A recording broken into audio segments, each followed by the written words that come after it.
Oh, actually, I'm not. Okay, stream resumed. That looks good. Bear with us here. We're making sure that this is all working here because we're going to broadcast to Periscope as well.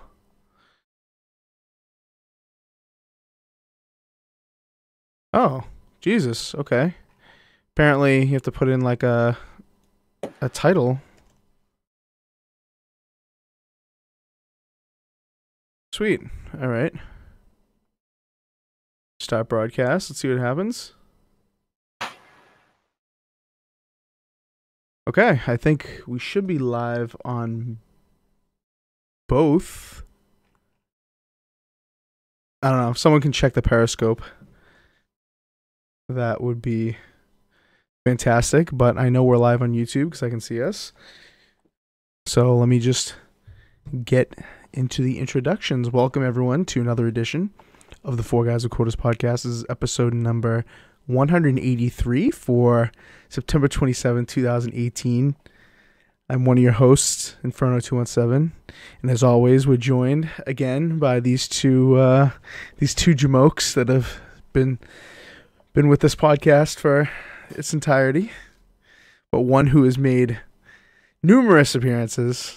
Actually, to be exact, 183 straight appearances. It's ZPCI Assassin. What's going on? Hi. And last but not least, we have, again, no face cam, but the voice of an angel. We've got Clowns. What's going on?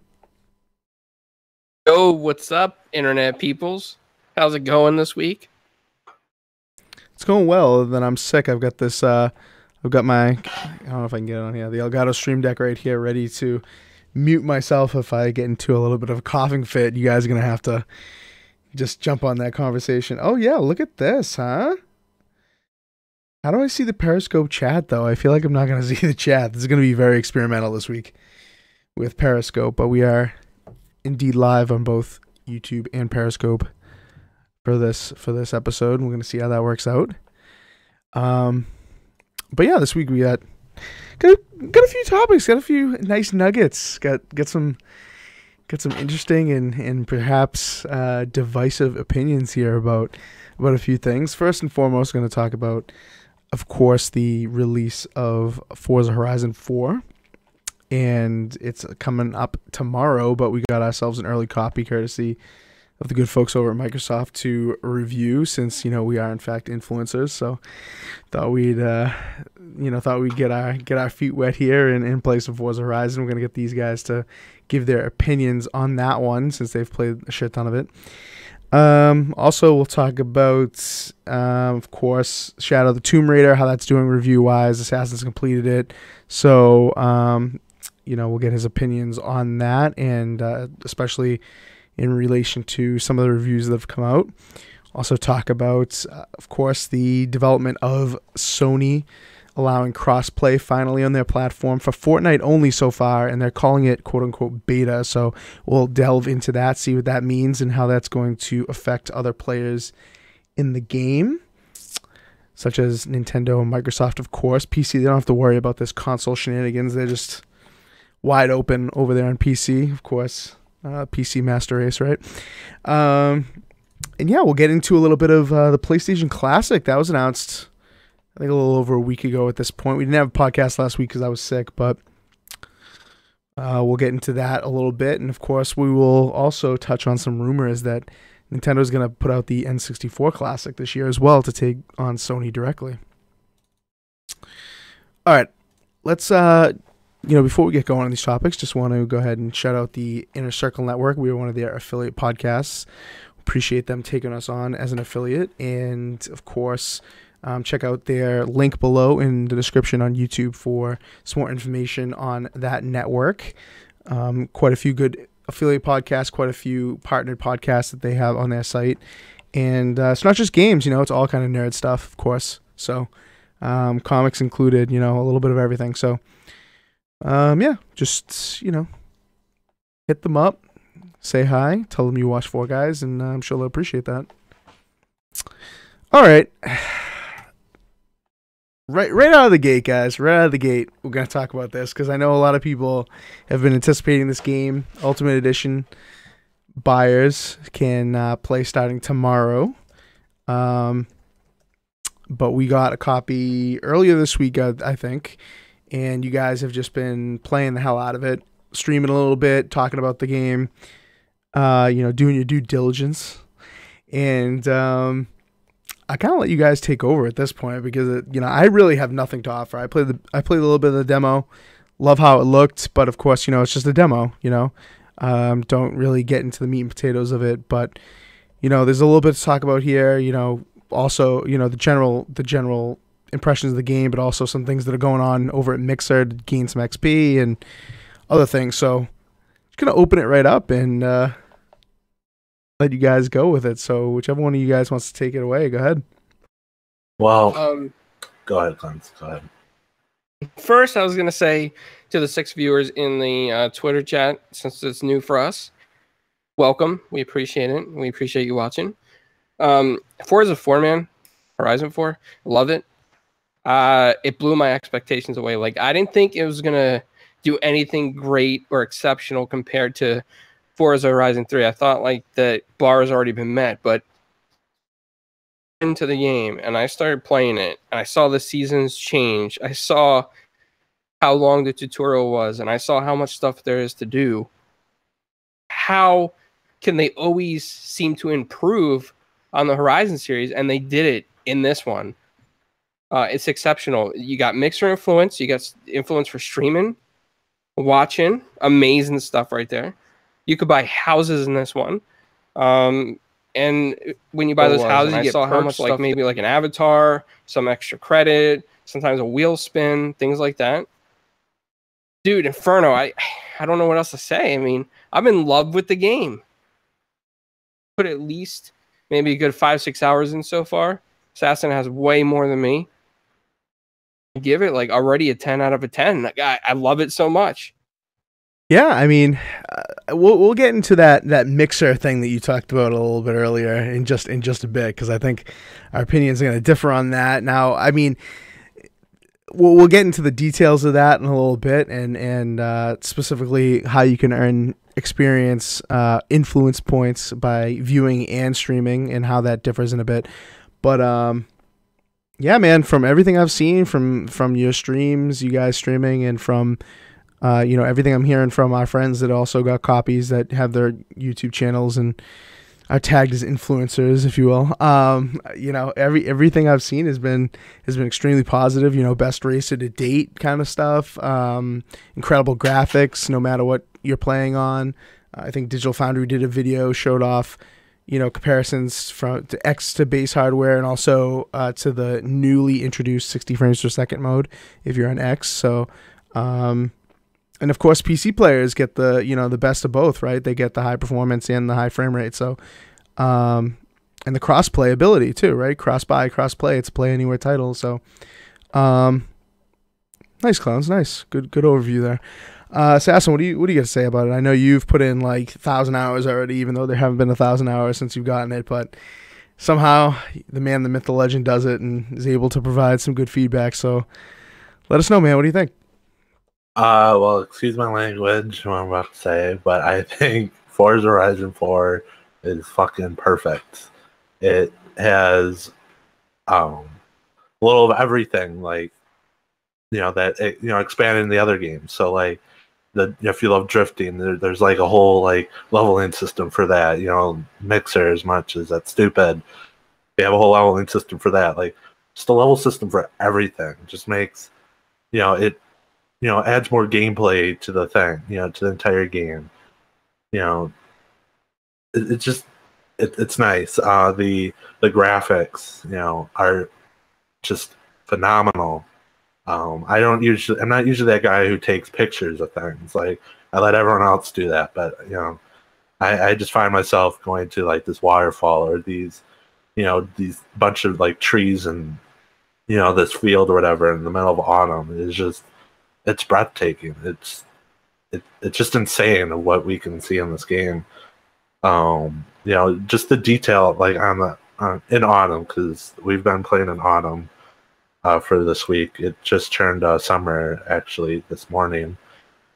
Just seeing all those leaves on the ground, of different colors, and driving through them and seeing them float in the air, when you drive past them, or having them fall down your car is just, it's just, like I said, breathtaking. It's, there's just no words of, besides what I've just said that can explain without, you actually being in the game. The races are just so much better. Like, Forza Horizon 2 had some really great cross country, and then they toned that down for Forza Horizon 3. And then they took those races and I think turned the dial to like 11. That they're just so to good. 11. All right. So what were they at before? You turned the dial to 11. What were they at? Like 7 then? Like Forza Horizon 2, I would say like an 8. Okay, and then 3 it went down to like a 3. Like, they were just awful. Like, there was hardly any. And the ones that they were all right. They felt like they were just there. And now here, like, you have your own series of cross country races, and they're just amazing. The big the Goliath race, whatever, for cross country is just probably the best cross country race I've ever experienced. A lot of the street races are just enjoyable. The circuit races, I'm not a huge, fan of in my games like this, but a lot of them, especially like the dirt ones, are very good. Same thing with the cross country ones. What else? The amount of cars there are. There's a car for everyone. I just unlocked a car that literally is the size of just one person. One person can only sit in it. I think that is just so cool to see that car in a mix of a bunch of these huge trucks or sports cars or whatnot. The Forzathon that goes on, the public event, it's nice to see like these huge group of cars or racers come together to do these events that, if there's danger signs or drift, just seeing everyone just drift around corners or do the speed traps is just awesome to see. The weekly events that they're going to have where they start day one where, like in summer, for instance, they have like a 007 Skyfall event where you race in a James Bond car. There's some speed traps and some co-op events, and you get rewards based on the difficulty tiers you do. Like, it's just, there's so much to do, and it's so much fun.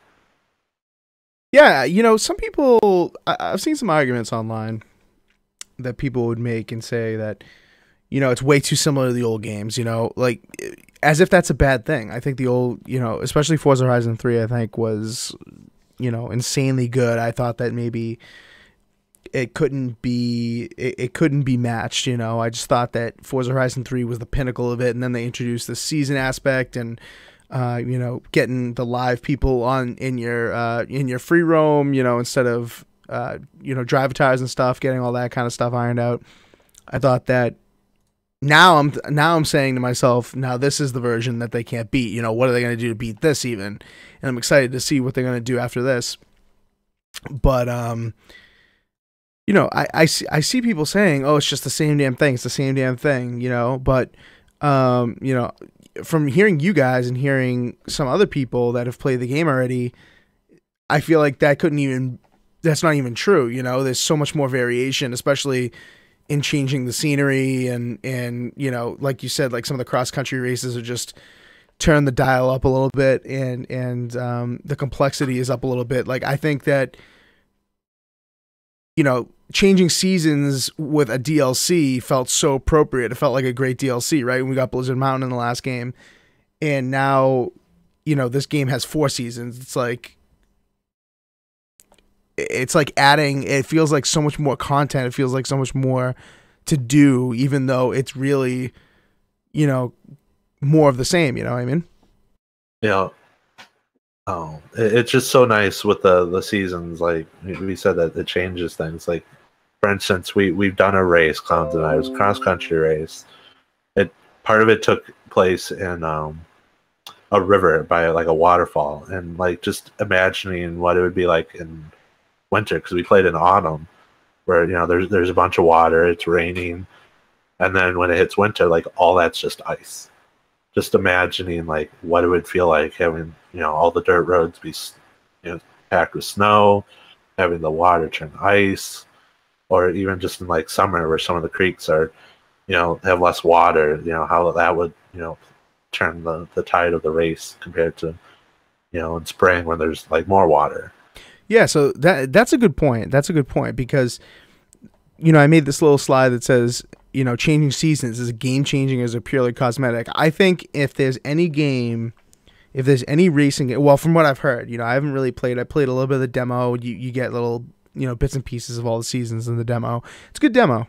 I'm not gonna lie, but it made me itch for the game even more, which is obviously the goal. But now that you guys have played it, wouldn't you say, or would you say that compared to other racers that you've seen that have had seasons or changing atmospheres, changing climates, changing weather variables, would you say that this is like the best implementation of it, the most game changing, or are there a lot of parts where you'll just drive by and you'll be like, oh, it's nice the leaves are falling, but it's really not changing anything about the game?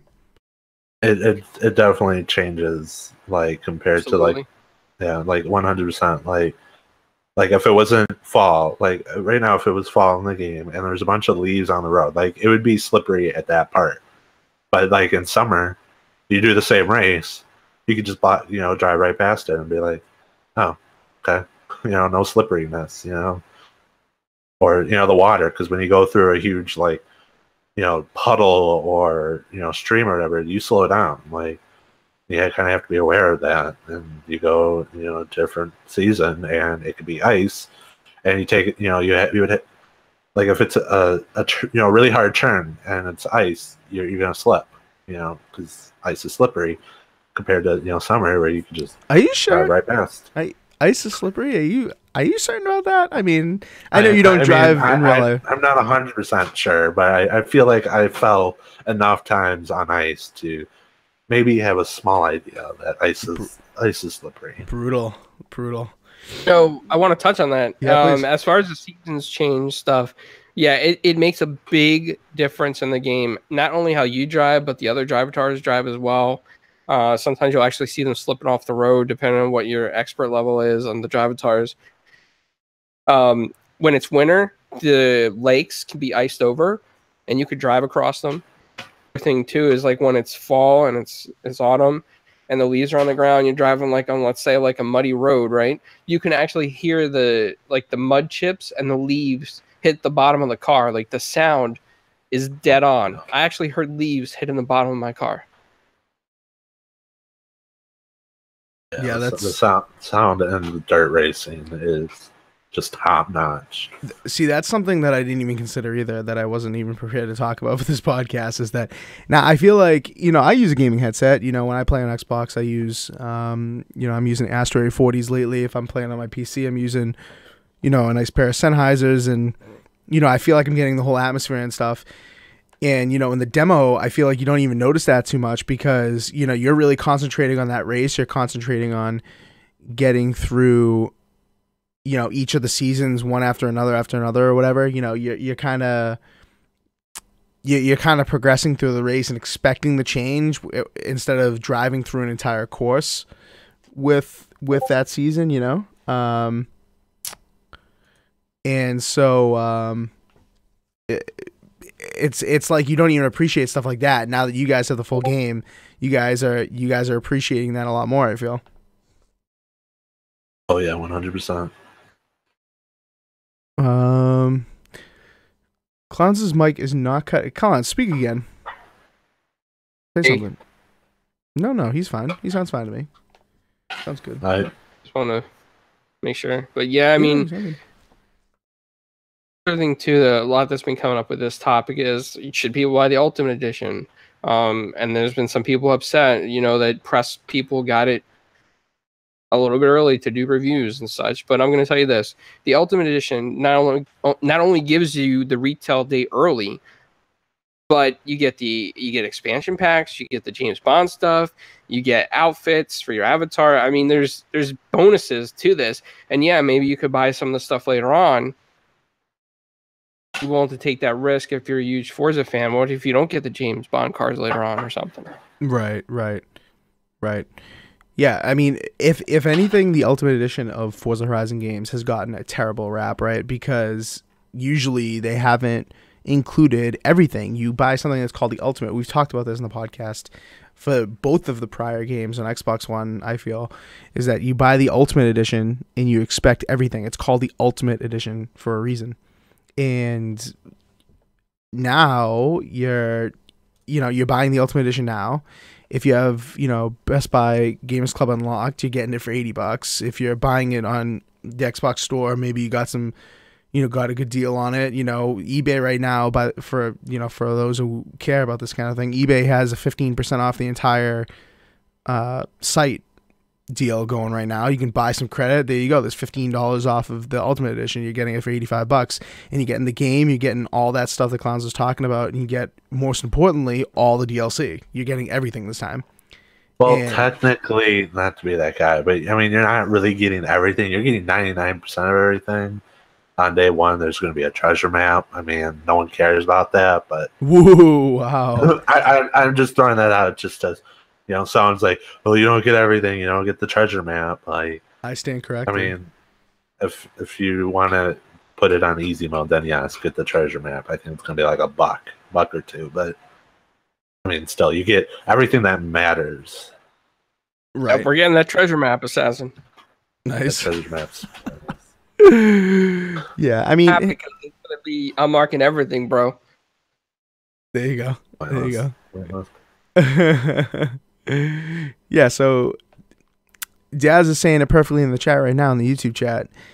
Daz is saying, Forza Horizon 3 was not so ultimate, so they think they learned. I mean, none of their Ultimate Editions have been really ultimate. I mean, it's like they got so much negative press for that last year, and rightfully so, because you call it an Ultimate Edition, you expect everything.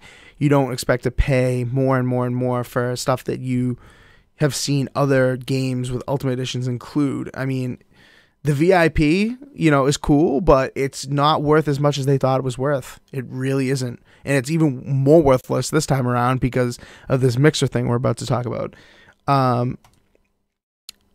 People care about the cars and they care about the maps or the expansions, Blizzard Mountain, Hot Wheels. They care about stuff like that. They're not, people don't want to pay extra for that if they're already paying $100 for the game. It's not a good value proposition.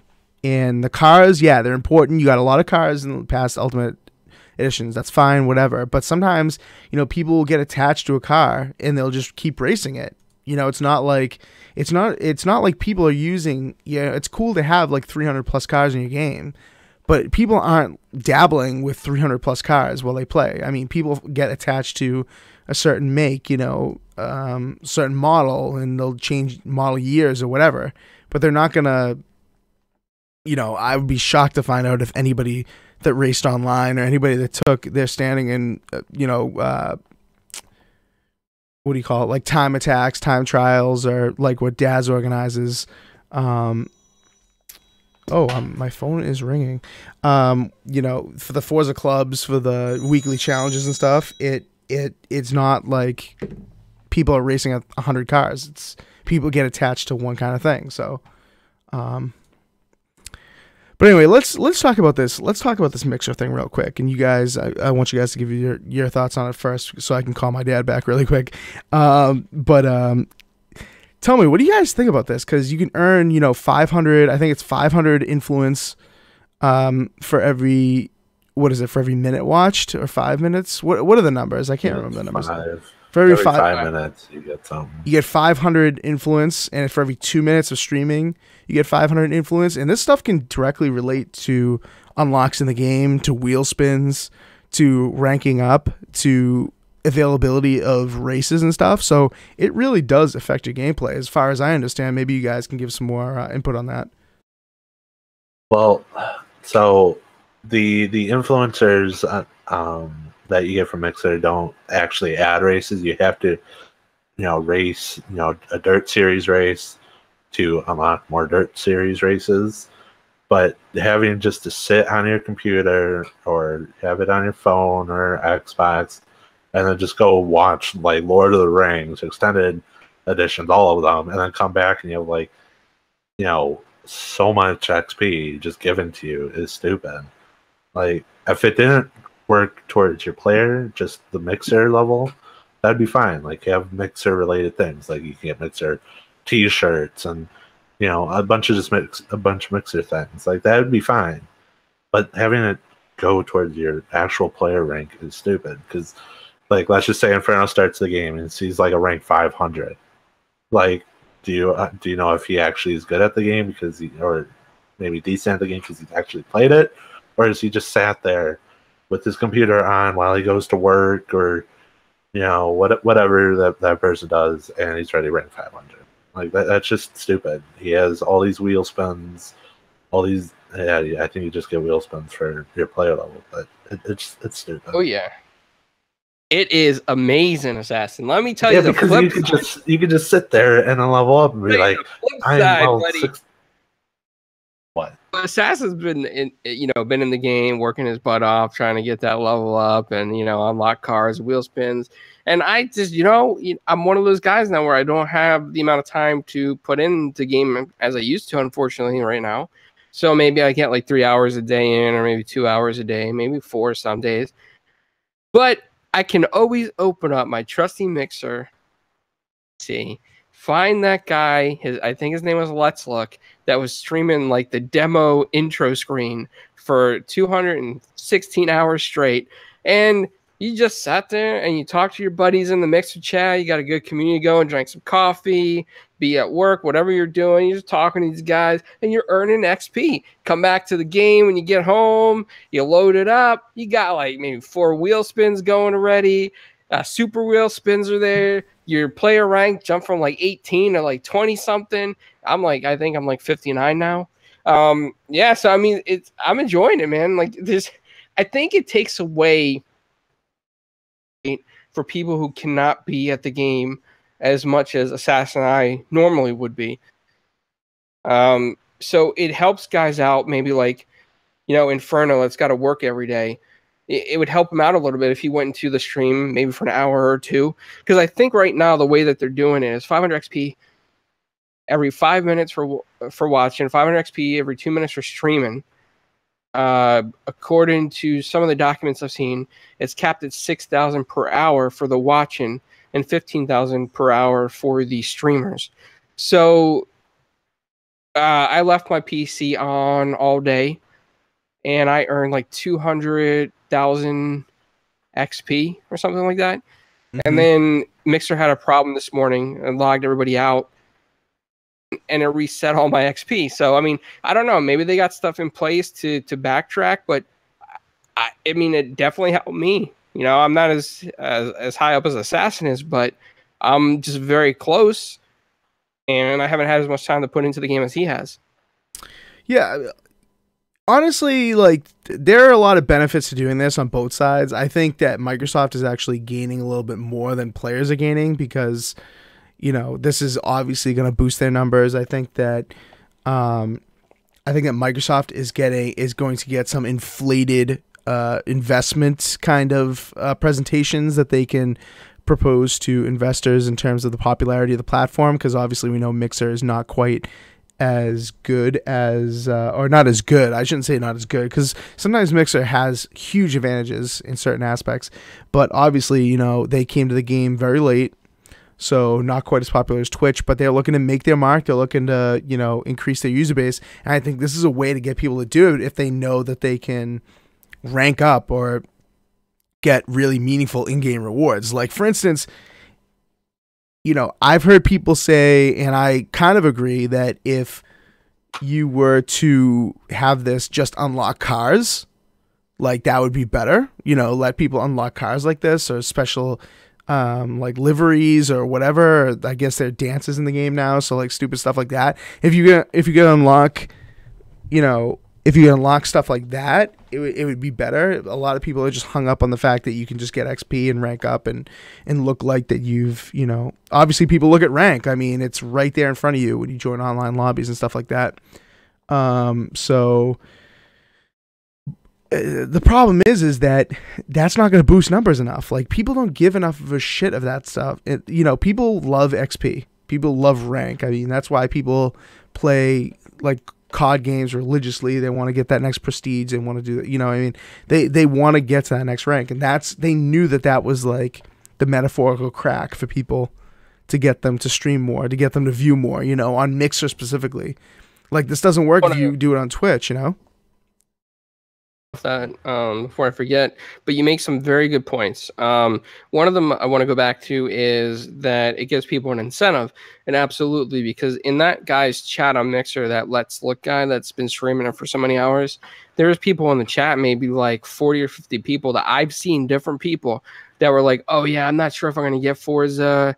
I don't know, I'm on the fence about it. I was going to Game Pass it, and that Let's Look dude and his moderator were like, XP is just sitting here, why not get the game and enjoy it, bud? And these people went on Amazon and went to GameStop.com and other sites, and they pre-ordered the Ultimate Edition just to get early access so they can unlock that XP. And they were on the fence about this game. That's how convinced some of these people were because of that Mixer influence thing. So I think marketing and Mixer and the devs have an interesting idea. I think it is going to push some sales. It's going to influence it. It's going to get the numbers up. And some of these streams, it's going to make Forza than it normally would have been. Mm-hmm. I definitely agree with you there for sure. Yeah, and also that's a nice little point you made about the purchasing of the game, because Mixer, as we know and have covered in this podcast, Mixer has the ability now for partners to have the game as purchasable through the Mixer page directly, and it adds to your Microsoft account without you even leaving the window. So that is another reason. So like you said, Clowns, people that are in that chat being like, oh, I want to get in on some of this. I want to, I'm earning these points. I want to get in. I want to get this game, whatever. They're able to just buy it right from the person's page. So that helps the streamer, but it also helps it also helps Microsoft significantly. So, jury's out on the Assassin. Do you have anything to say about kind of what we've been talking about? I still just want to say it should not affect player level. Like, Mixer level, fine, whatever. They have like a billion Mixer levels. They have, stuff come out of it, wheel spins, whatever. But it should stay. Your player levels should not be affected. Yeah, it's really the play level sticking point. It's like, I can't even think of another game that's done something like this. But I feel like a lot of games these days, they'll come out with like a really controversial policy. It doesn't matter what it is. Like, most, or not most recently, but pretty recently with Battlefront. With the microtransactions and stuff. Like, I feel like every trendy game recently is just, in every well-received game has something that's just nagging it. And I feel like this is going to turn into that thing, because otherwise I think Forza, let the people bitch about it being the same as it always has been. Like, I don't think that's a really fair argument, because you're buying the game because it is the same. You're buying the game because you like the previous one, or because you like racing games. Like, you want it to be a racing game. It's not like, you're a fan of racers, you buy Forza Horizon 4 and expect Mario Kart, or Mario, Super Mario Brothers 3 or something. Like, you're expecting a racing game. So that argument I don't really like. I don't like people coming up with that, because the reason you want it is because it's more of the same. But, I feel like people are going to bitch about this Mixer thing, and I feel like people have good points about it. But I feel like there's an argument the other way too. It's just, man, that player XP thing is going to just rub people the wrong way. Like, even if you just gave wheel spins without player XP, I know that's not how it works. Obviously, that's the dynamic. But, like, what would you think of that, Assassin, if you just gave wheel spins without player XP? If that were possible. With the Mixer levels or whatnot, you can earn wheel spins from just leveling up. Like, you can earn super wheel spins, which I don't think super wheel spins should be part of Mixer. Super wheel spins, if no one knows, is just a normal wheel spin, but instead of getting one thing, you get three things. And I think the rewards are a little bit better. Great, dude.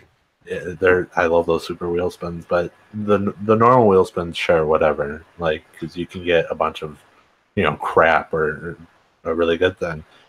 But those should just be in there just to be there, because Yeah. a lot of those levels have just a random reel spin. Yeah. Yeah. I don't know if if people that are watching this either live or afterwards, and if you have a suggestion to to fix this kind of thing, let us know. Twitter, in the comments, hit us up anywhere, and let us know what you guys think of this kind of thing, because I think this is that nagging thing that people are just gonna find a way to bitch about, because I think obviously it's not gonna end. Obviously, it's just gonna get worse when everybody has access to the game. So. Like Assassin said, and I agree with, you're gonna see people online that have way higher ranks than you, and you're gonna wonder if that rank is legitimate or not. I mean, you're gonna find out when you smoke their ass out in the track. But some of these high levels in Forza you really respect. Like when I play online in Forza Horizon 3, and I see somebody like in the 800s, the 700s, I'm just like, man, that guy played a ton. That guy deserves my respect out there, But now I don't know how I'm going to view it. But, all right, anything else about Forza before we kind of move on here?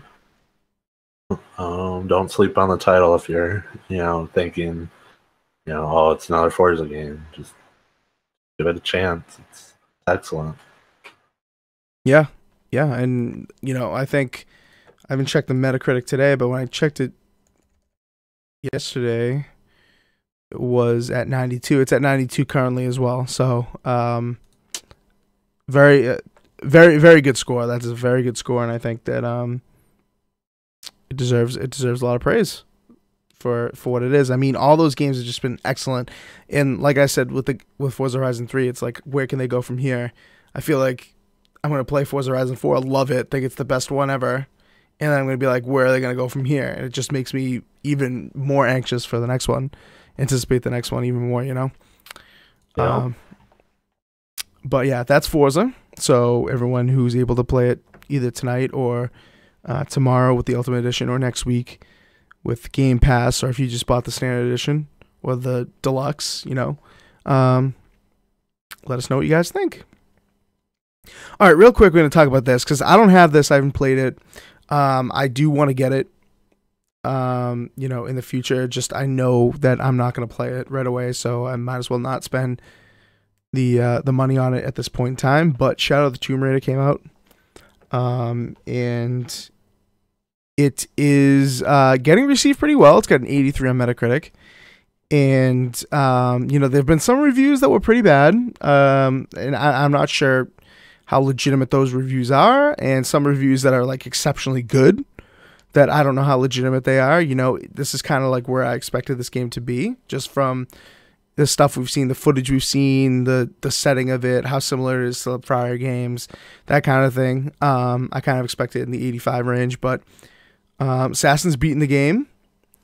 So, Assassin, what do you think? Is this the best entry so far, or is it just kind of mediocre? I think it was the best entry out of the three games that are out. I like that it took like a darker tone to the game, like the music feels a little bit more darker, and the areas, so not really jump scares, but I think they try to scare you a little bit in some places, and it has that kind of feeling. I like that the tombs. Some of the tombs are really good, and then some of them were extremely stupid. I mean, stupid, like extremely easy and kind of a waste of time because they're supposed to be challenging, and they advertise them as challenging. And I walked in, I'm like, oh yeah, I'm going to go here, done. I'm like, great, like thanks for the challenge. And then some of them like, excuse me, like how's this fair? Like, and then I'm like, oh, okay. But there was side missions in the game that were you had to go talk to some people. I thought that was extremely stupid. I did not care for that. I wish the game took more, or the series in general. I wish it took more of an Uncharted like where you didn't have to talk to like people. It was just more of an adventure game, not a I'm going to talk to you, I'm going to talk to you, I'm going to talk to you, and just waste my time. Yeah. The side missions were just extremely stupid. They were a waste of time. They felt like they were there just to be there. The whole I'm gonna put a collectible on every inch of the map is just as annoying as is in the past games. I think there's more. Same thing with the challenges. There's like so many, so stupid. I end up getting them all. There's a glitched achievement right now. It's called Dr. Croft. You have to get all the artifacts. And I 100% the game. Like, it says 100% under my save file. And that achievement is stuck at 97%. For some stupid reason, I collected all the artifacts. I don't know. The approach of what they kind of did with Uncharted 4, where it was more like climbing and adventure than shooting. Mm-hmm. I think I appreciated that more. The shooting mechanics are still awful. Yeah, see, that's the thing I don't like about Rise of the Tomb Raider that I feel like I'm gonna really like about this one is that I enjoyed so much more of the traversal in the stealth than I did of like whipping out my AK or my the grenade launcher or anything like that, because I felt like it was just so not rewarding and so like we've played so many other third person action shooters that you play this and you're just like yuck. I don't know. I'm glad to hear that it's more based on kind of like the traversal and stuff. Yeah, the stealth mechanics had a little bit of a nice upgrade where you can put mud on yourself and then like go against a wall that has bushes and stab people in the bushes. I thought that was nice, but I felt like the moment you're in the open, you got spotted, even if they weren't looking at you at times, which I thought that was a little annoying. Mm-hmm. What else? Oh, the map is it's just so bad because the game can be not very vertical at times. There could be a mountain with different layers, or cavern underneath the mountain, and you don't even know. Like, especially with collectibles, unless you select the collectible, you have no clue if it's like above you, below you, right next to you. Right. The skill trees, like, they added so many perks, and I felt like 99% of them were totally useless. They were there just to be there. Wow, I'm hearing a lot of negative about this. I thought you liked the game a lot. I enjoyed the story. I think that's what truly shined for me was the story. It wasn't like the world's greatest story. Mm-hmm. Like but it was a good. I thought it was the best Tomb Raider story that they have put out. So I mean, if they kind of fixed stuff that was in the past games, like the map or the collectibles, and just got rid of those side missions, I think it would have been like closer to like an 8.5 than like a 7.5. Yeah. Yeah, I like your variation there. 8.5 and 7.5. One of them you said 0.5, one of them said half. Did you catch that? No. Okay, well, you're a goon. But yeah, I mean, wow, I mean, conspiracy right here. I mean, he doesn't get it. He doesn't get it. But yeah, I mean, I'm seeing a lot of people being like, yeah, the game is like 25, 30 hours. Like, I put into it and I'm still going. Like, there's a lot of gameplay, blah, blah, blah. But at the end of the day, like, if those 25 and 30 hours are really like fetch questy or like, talking to random NPCs for no reason or searching for collectibles that aren't apparent to be below you or whatnot, I mean, is that really better because it's longer? Like, we've had this discussion before on the podcast where does longer game really mean better? And maybe in this case it doesn't. Yeah. I don't know. Clouds, have you checked this out yet? No, I looked at the install button on it and I installed it. Great that I just don't want to play it because I'm worried it might ruin it for me. So, I mean, I still got to get through it, to be honest with you, because I do hear it's a great game. I just didn't like the last Tomb Raider. I don't think as well as the general public do. So I got to give it a chance. So, I mean, Assassin, it's only fair that I give it a shot. Yeah. Yep. I mean, I don't have it, but the reason I don't have it is, like I said, I know that there's just so much other stuff out there that's gonna grab my attention, and I think a lot of people are gonna pass on it initially because of that. But you know, graphically, I've heard it's just super impressive.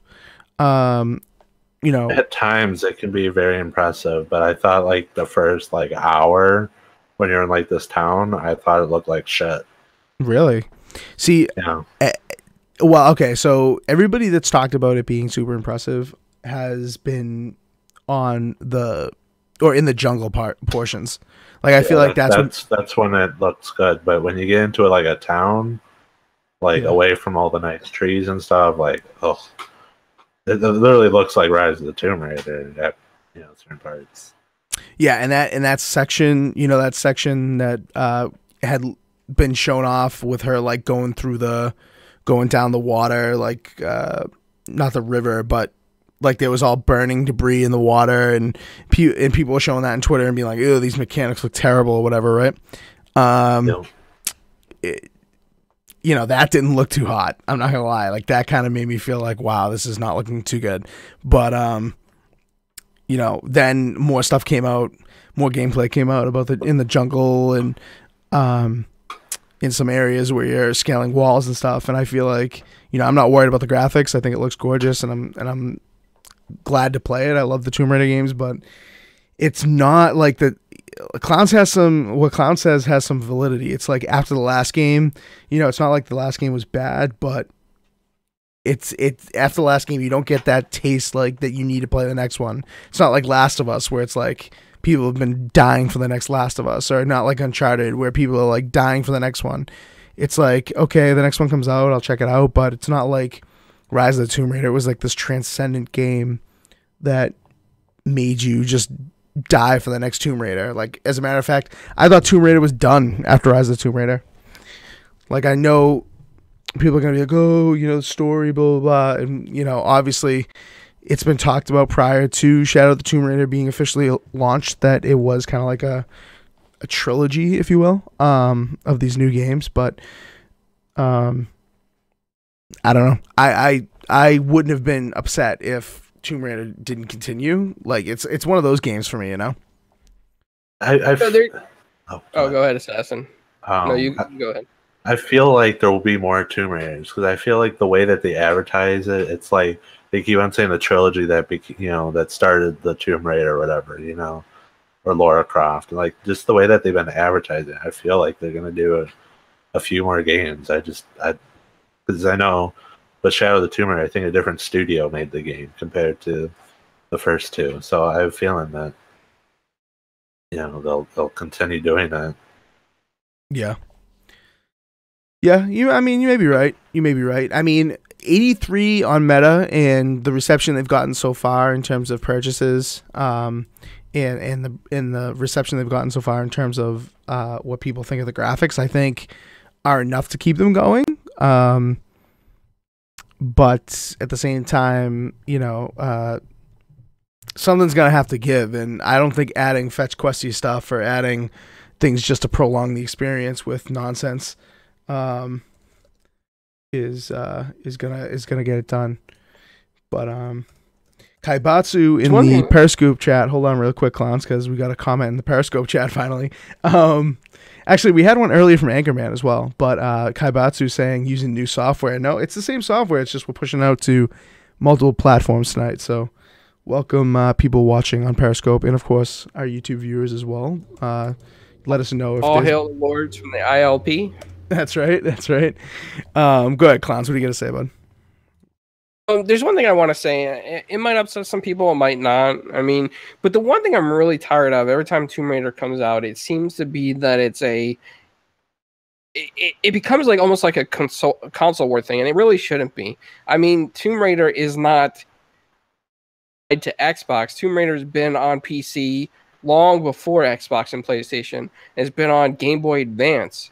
I mean, so a lot of people that go out there and defend Tomb Raider as like an Xbox thing, it's really not. It's a multi-plat thing, and it's always been that way. And it was on Sony before Microsoft. So I just wanted to get that out there because I get really irritated when I see that, and they're like, "Oh, it's Tomb Raider. It's, you know, it should be a 90 because it's Tomb Raider." No, it's a multi-plat. It's no big deal.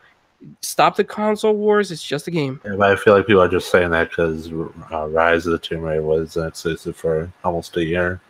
Yeah, but I mean, I have no problem with games being exclusive if, you know, if Microsoft or PlayStation have skin in the game. Like, you know, it gets a little dicey when you have a multi-plats getting, you know, exclusive DLC for a long period of time. But in terms of, you know, games being exclusive for a period of time, one, you know, it wouldn't even be a thing if Microsoft didn't help them. I don't necessarily have a problem with that, but, you know, it just lent to the narrative that Clowns is describing with that whole console wars nonsense, like you said, and like you elaborated on, Assassin. It's like you try to get away from it, and then something like that happens where Rise of the Tomb Raider might not have even happened if it weren't for Microsoft, you know, and then Microsoft gets it exclusive, and then it comes off of PlayStation. At that point in time, when it came off of PlayStation, it was actually the better version because for the Pro, and you know, there's just a lot of narratives there in terms of console wars, and it is getting it's getting ridiculous. It really is. But what were you gonna say?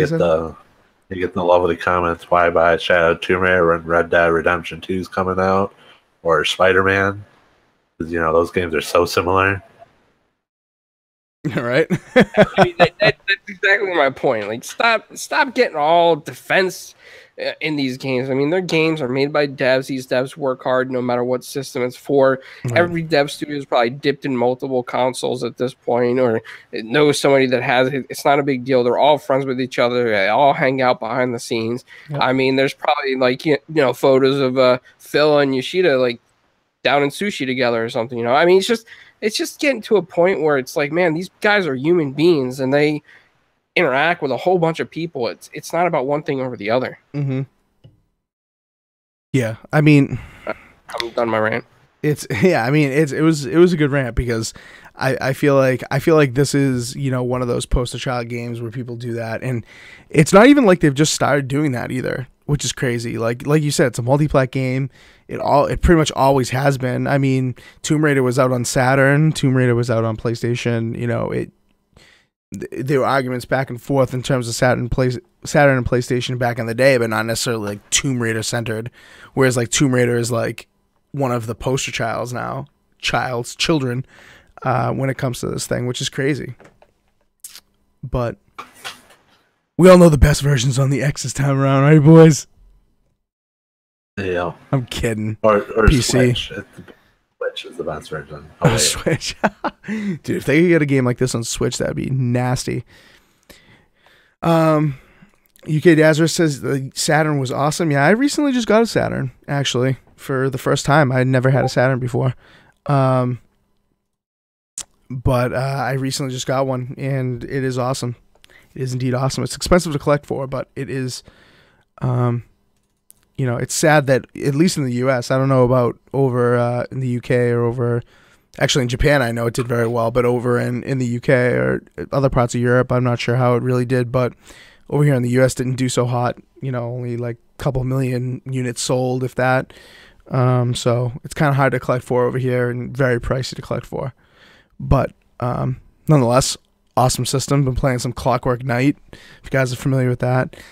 It's good. It's a good one. I mean, it's really childish, but it's a nice little side-scrolling platformer. Like it a lot. Also, you know, virtual fighting games were key on that thing. You know, fighting games were excellent. Any like 2D fighting game on that platform was just insanely good.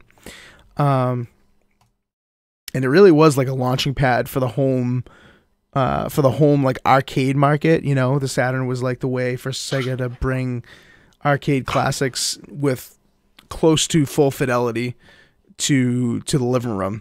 You know, that's where they brought a lot of their stuff that was on their Model 2 units, Model 3 arcade systems, and they brought it to the home. I mean, some didn't work out too well, like Daytona USA was trash, but a lot of other arcade games that came to the home on the Saturn were very good and very accurate.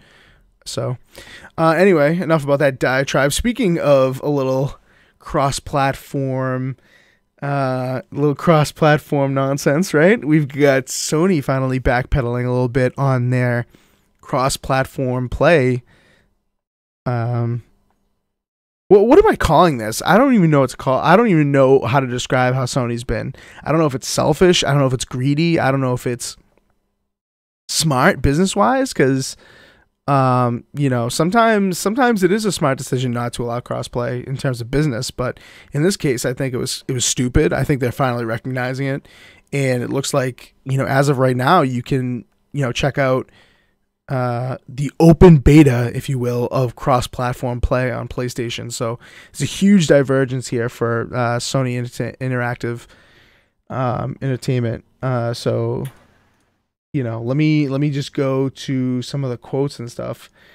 So Sony let out this press release kind of on their website and tweeted it out, and it's gotten a ton of traffic, of course, as it should, saying that Sony Interactive Entertainment has identified a path towards supporting cross-platform features for select third-party content, and we'll come back to that in a second, because they're saying select third-party content. Obviously, it's not for everything.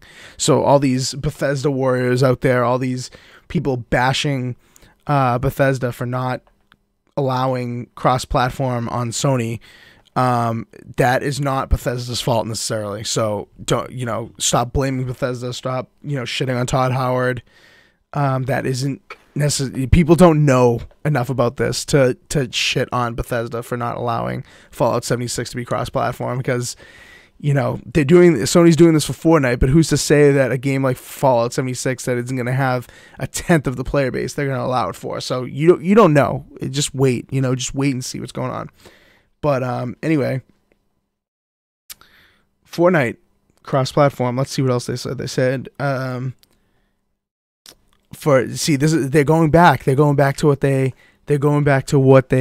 said before, because they just talked about this like a month ago when they said that they weren't going to allow cross-platform because they want to deliver the best gaming experience to our fans by providing a uniquely PlayStation exclusive experience, which is bullshit, obviously. And so, last thing I'll quote, they say this represents a major policy change for Sony Interactive Entertainment, and we are now in the planning process across the organization to support this change. We'll update the community once we have more details to share, including more specifics regarding the beta timeframe and what this means for other titles going forward. So they even say it right there. They say that it is not necessarily for every title. They say they're going to work on it and see how it goes. So, all I saw today on Twitter was people bitching about Fallout 76, and it's like, come on, man. Wait, why were they complaining about it? Oh, you didn't see any of this? Yeah, because you were busy playing Forza, you influencer. So what's been happening is that people are like, oh, Todd Howard, you asshole, you won't allow cross-platform. Sony is finally being a bigger person, and they're allowing it, and you're saying that you're not going to do it. How dare you? Fallout not being cross-platform, I'm going to boycott it now. Like, people are just going crazy because they're not going to, like as if Bethesda can just flip a friggin' switch and allow that to happen. You know what I mean? Fortnite's different because they're already established, and it wasn't cross-platform to begin with, and now, they've been working for a long period of time to make it cross-platform. You know what I mean? It's when Fortnite first launched, it wasn't cross-platform, and then they worked and worked and worked and worked. You don't know how long they worked on that. And Bethesda didn't expect this to happen. I mean, a month ago, Sony was saying it was not going to happen. Like, they came out and made a public statement, and now, Guy Batsu says in the YouTube chat, he's moved over from Periscope to YouTube. He's saying that Sony exec was the worst PR snafu since Don Matrick Xbox One interviews. Oh my God, I need to mute the microphone. Oh my god. Yeah, I mean that's true. Like that was a really bad PR moment for Sony, and the whole reason this is happening is because of that PR moment. If he had never given that statement, this without a doubt would not be happening. Because Sony has been getting so much shit over that statement and about Fortnite, and now they're finally allowing it. And now people are treating it like Sony is, you know, the prodigal son, like the next coming of Jesus. Like they've repented, they've repented their sins, and now all of a sudden, all cross-platform games should just work, and anyone who doesn't allow it is the devil. Isn't that ridiculous? I think Activision came out saying that Black Ops 4 or whatever won't have it. They have to, you know, do a bunch of work or something to Yeah, of course, to ensure that. And I don't know if they'll even do it for Black Ops 4. Maybe the next one, of if course. you know, Sony wants it. But yeah, I don't. Yeah, I mean, all these games that are people getting upset about in that crossplay right now, these games have been in development, you know, for how long prior to this crossplay announcement? I mean, it is about time that Sony uncuffed the crossplay, and maybe Epic was prepared for it, but these other devs might not have been prepared for it. We don't know what kind of net codes behind it or all that kind of stuff. So, I mean, we can't expect miracles overnight on these things. Well, didn't Fortnite have a problem, I think, a few months ago, saying that PS4 and Xbox were cross-playing for like an hour, and then they had to turn it off? Rumor was that it was intentional, so maybe they were the ones to push it and thought of it. Mm-hmm. Maybe.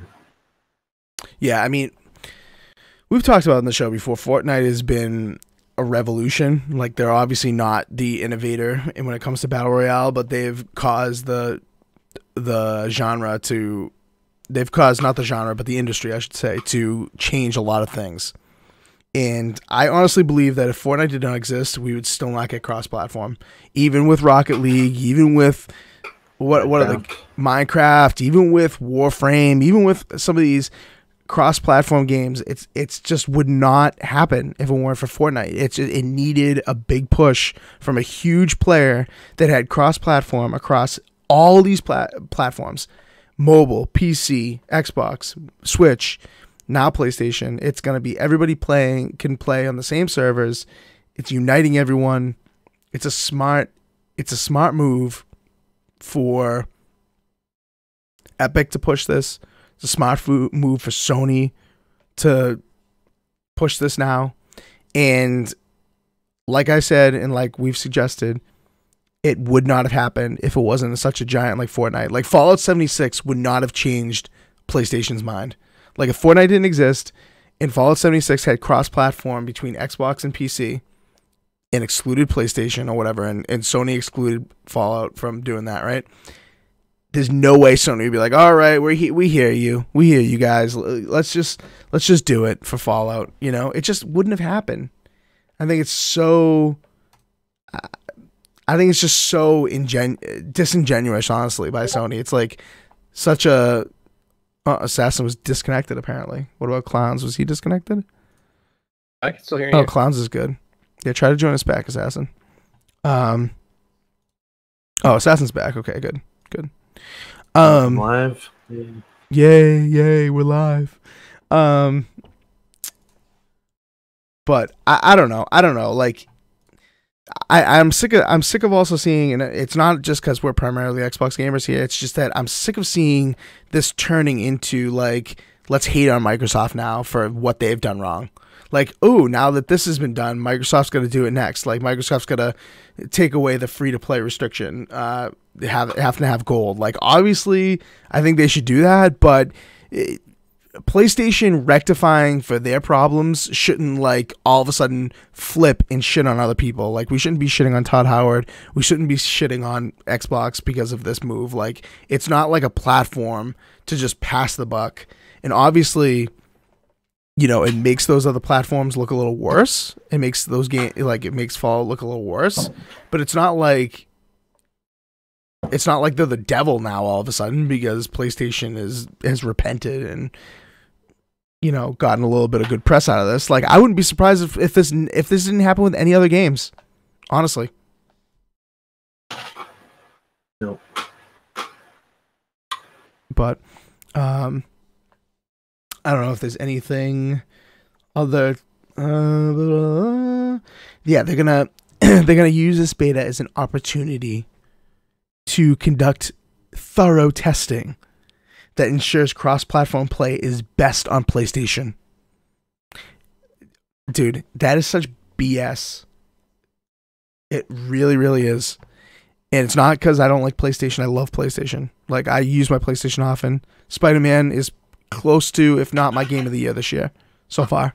Love that game. But, you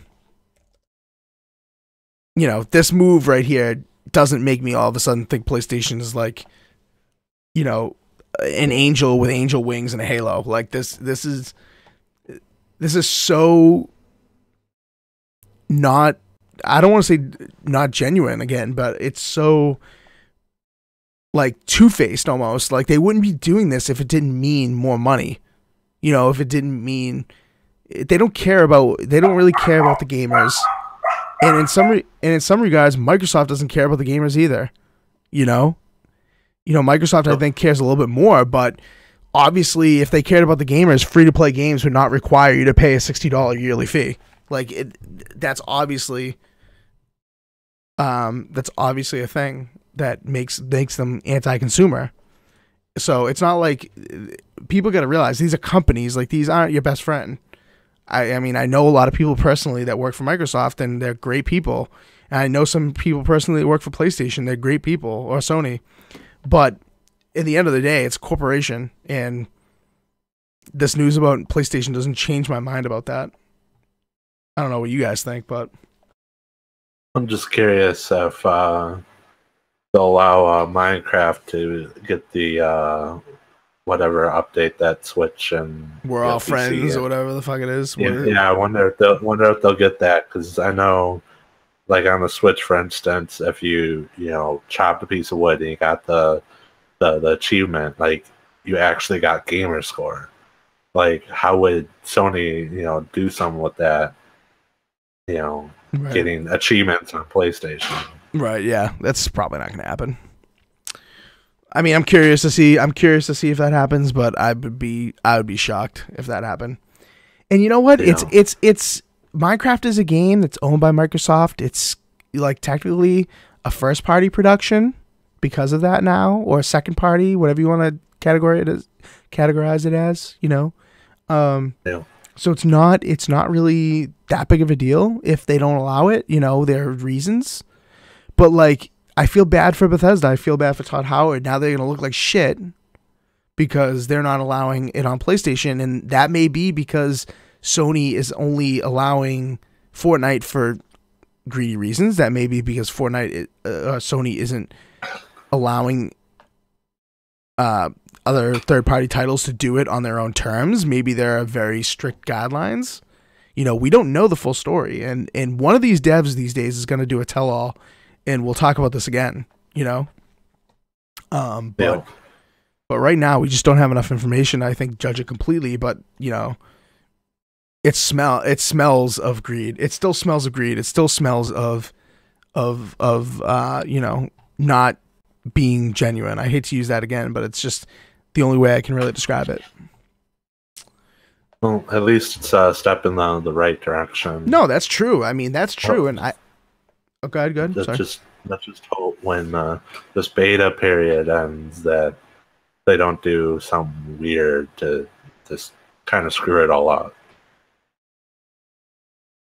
Right. But hopefully games, like if Minecraft does come, like, I hope we could, come together and have like Halo skins on PlayStation and have like Last of Us skins on Xbox, or Switch, or like Mario stuff on the Xbox and PlayStation. Like, I hope like all that just comes together, because I think that would just be so cool to have these things even though they're on a different system. Yeah. Yeah, no, I agree. I mean,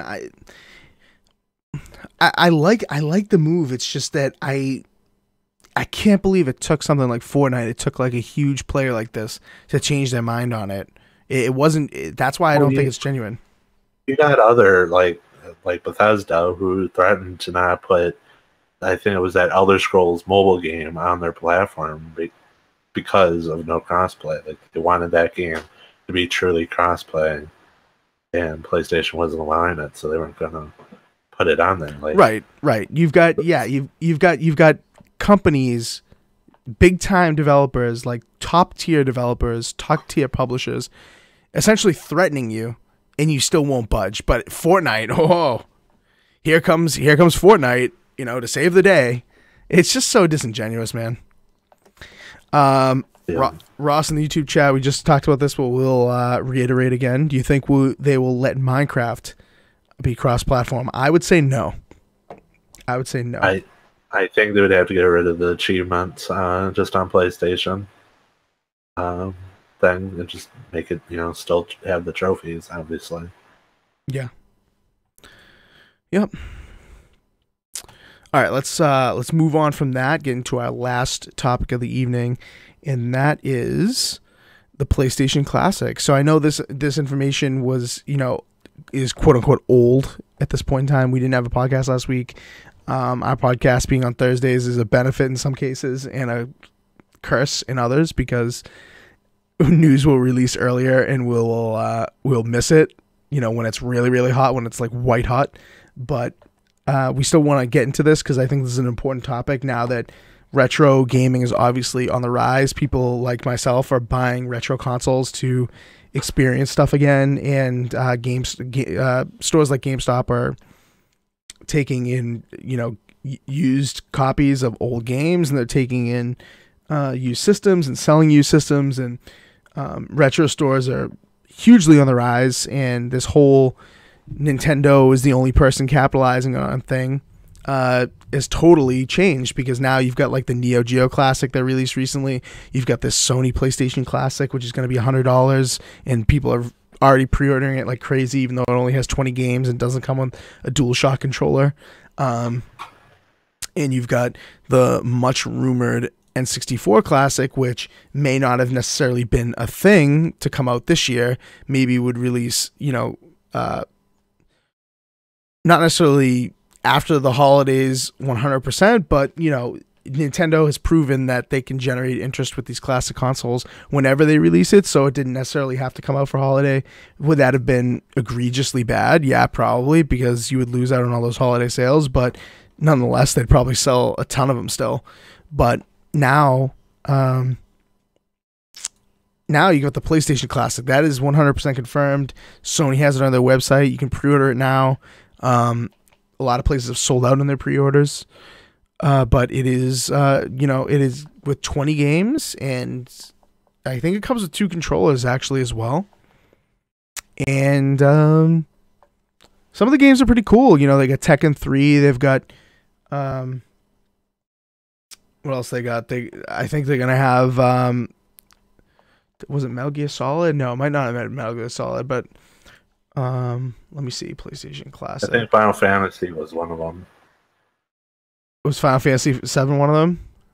Or 10 or 8 or let me see. One of them. I think Gran Turismo was. Oh, yeah. Okay, no, it wasn't Gran Turismo. It's Ridge Racer Type 4. That was a good game.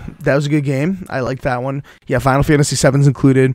What's interesting is that they've only announced 5 of the games, 5 of the 20. They say more to be announced, and still people are still pre-ordering it like crazy for December 3rd release. It's unbelievable. Yeah. Unbelievable. Supersonic Station says $100. Ouch. Yeah, I mean, this is going to be the going rate for some of the newer classic consoles. You know what I mean? SNES Classic was a little bit more than the NES Classic, and now we're getting into the next generation, and the emulation is a little bit harder to do. I don't know. I don't know if it's justified. I think $80 would have been a nice sweet spot to release this thing at, but obviously it's going to be $100. And the N64 Classic, if it's $90, I think it's going to sell way more. If it's $80, it's going to sell a ton more. I think Sony's trying to capitalize on this market, but who knows? Who knows if it's going to do well at that $100 price point? And Supersonic Station says in the YouTube chat again, they're just stocking stuffers. $100 for a stocking stuffer, that's a pretty expensive stocking stuffer. Yeah, can I come to your house? Because I would love a $100 something in my stocking. Yeah, I mean, it's like, the NES Classic, like that. I think that was $60. Yeah, that was, that was a little joke gift, whatever. The SNES Classic $80. Yeah, okay, a little more tolerable to take a chance on, but $100 for a PlayStation Classic, like that's just a little too much, I think. Well, you have to think about it. It is cheaper to buy the PlayStation 1 Classic than it is to buy 20 original Xbox games. The fact is that you can play them on your Xbox on any, going forward, but you have to have the console to play those PS1 Classics. Right. And also, you got to also consider that a lot of PlayStation Classic games are playable on other platforms. I know Clowns is a huge fan of the Vita. He's got one. He plays it often. And, you can play a lot of PlayStation 1 Classics on that thing. On the PlayStation 2, you can play, it's fully backwards compatible. PlayStation 3, certain models of that are essentially fully backwards compatible. Actually, all models can play the PlayStation 1. Some can only play... some of the PlayStation 3s can play limited PlayStation 2 games or none at all, but for PlayStation 1, every model of the PlayStation 3 can play PlayStation 1 games. Backwards compatible. So the difference between that and the Classic is the Classic looks like the old console, and that's what probably people want. Yeah, but is that $100? Well, I mean, it comes with the games, obviously, but like, I don't know. This brings to mind is that their IPs with takedown requests on ROM sites. Sony doesn't go to the same extent.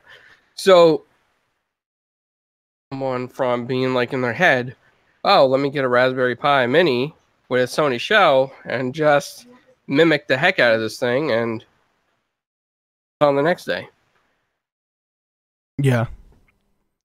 Yeah, I mean, look how many instructions there are, how many 3D printed models there are just for these things with these cases, and how authentic they look. I mean, 3D printing is ridiculously accurate now, and yeah, go Raspberry Pi and just get it done. Like it's crazy to me that these things are gonna be $100 plus. When Raspberry Pi is $35, ROM. I mean, I don't know about, like you said, I don't know about like ROM availability for these things. But like if you own these games and you're playing ROMs legally, quote unquote, PlayStation 1 games are easy to rip, really easy to rip if you have them. So it's easy to put those on your Raspberry Pi on your micro SD card. But Graphic God says, as someone who's never owned a PlayStation, what games do you recommend beside the obvious Final Fantasy VII, Ridge Racer, Crash? If you're a fighting game, like Tekken 3 for sure, Tekken 2. Oh, good. Go ahead, Klaus. South Park kart racing game on PS1 was a lot of fun. Oh my god, yeah. Yeah, that was excellent. Was Spyro on PS1? Spyro, yep. Yep. All the Spyro games were good. What was Twisted Metal? All the Twisted Metal games on the PlayStation 1, good. I have a feeling one of those are going to be on the PS1 Classic. I would hope so. I think that needs to be. There's so many iconic PlayStation franchise games that it's like picking 20 is going to be so easy. I feel like people can just predict it. Because, like, you've got your Metal Gear Solids, you've got your Metal Gear Solid 1, great game. Silent Hill, you've got a lot of great games. Vigilante 8, Crazy Geek Dude says, yep. A nice competitor to Twisted Metal there. You've got a lot of good JRPGs to choose from. Obviously Final Fantasy included. What else? PlayStation 1 had a ton of good fighting games. Metal Slug, a lot of nice, like, shoot 'em ups, like, what is it called? Raiden or whatever. Yeah, I mean, there's a lot of good PlayStation 1 games. The Ridge Racer racing games are really good. They're including Jumping Flash, which is, like, pretty laughable in my opinion. They're including that, but that game was good. Assassin, you had a PlayStation 1, didn't you? My dad had one, but all I played, I think, was Spyro. Nice. Dude, it would be... Dude, they gotta include at least one Spyro game, man. Cool border. With the Spyro collection coming out in November or October or whatever. Oh, yeah, you know, that's true. That's true. Good point. Ross says cool borders. Crazy Geek Dude says Driver. Oh, yeah, Resident Evil 2. They've got to include one Resident Evil game on there. I don't know about that one either with the remasters out. Yeah, but you know what? People are suckers for like the old controls and stuff. You know what I mean? Well, yeah, I get that, but like, I mean, they have your $100. Why put Resident Evil 1 when they can? I don't know how much Resident Evil 1 is on the PS4, but where they can get extra money for you buying it on there. Yeah. All right. Fair enough. What else? It'd be cool if they included Tomba. Tomba is a really expensive game that for collectors, it's really rare to find these days. There weren't a lot of them made. And if you're not familiar with it, it's kind of like a platformer that is, you're like a guy with pink hair. It's like Tarzan with pink hair. It's interesting. I liked it. I'm pissed that I sold my copy when I was younger, but yeah, there's a lot of PlayStation 1 games. And I think there's a lot of, like, the SNES Classic lineup was excellent. I think that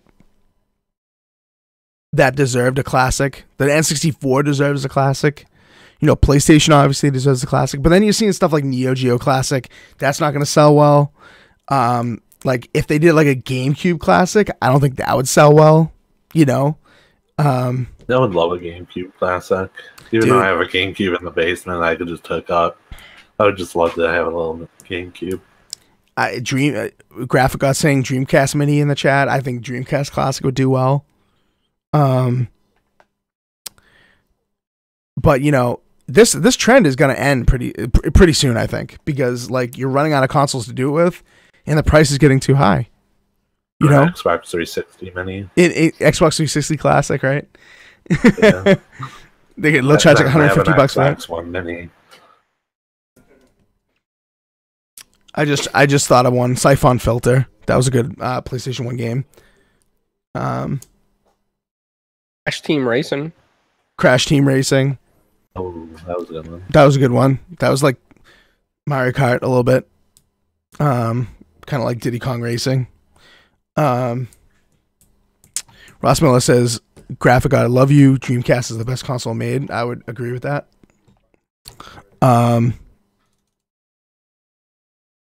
But yeah, I don't know. I mean, I'm not. My brother. Alpha 3. Which one? Street Fighter Alpha 3. Yep. A lot of good fighters. A lot of good fighters on PlayStation. Guilty Gears. Like a lot of good fighters.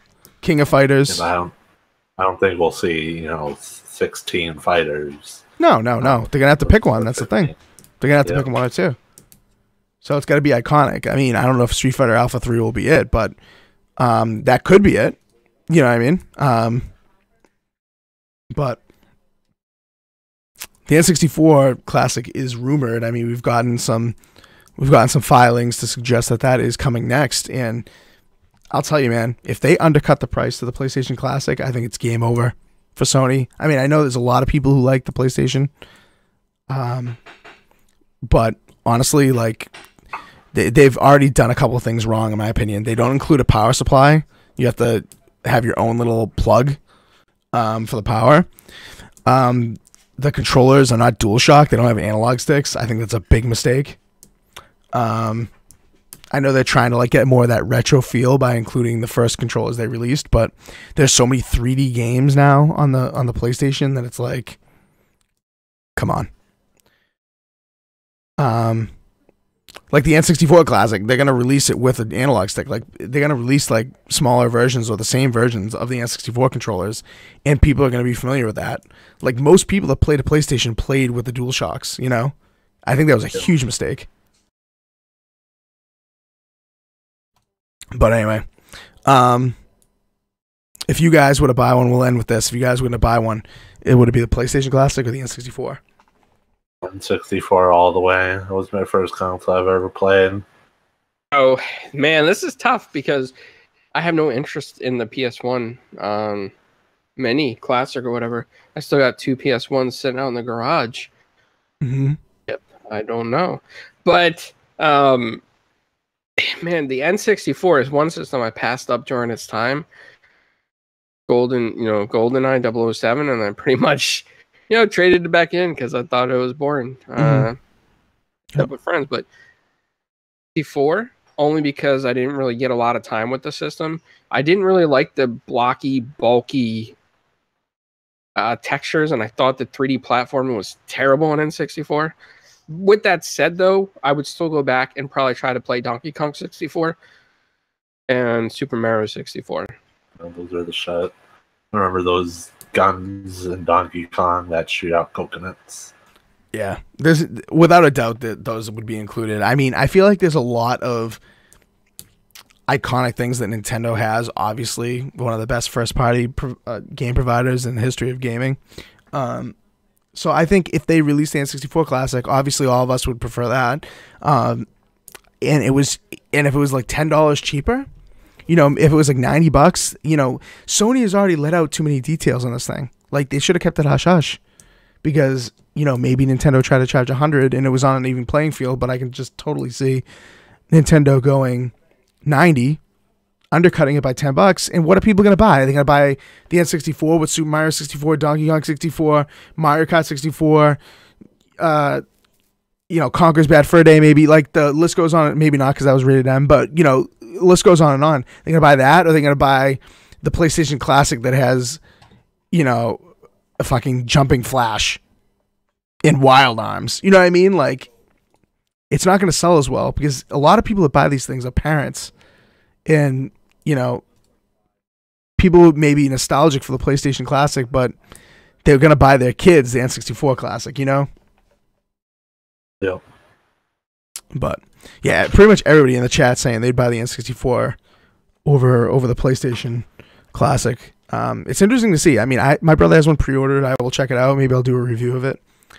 But yeah, not too interested in it. If I had to buy it myself, I wouldn't.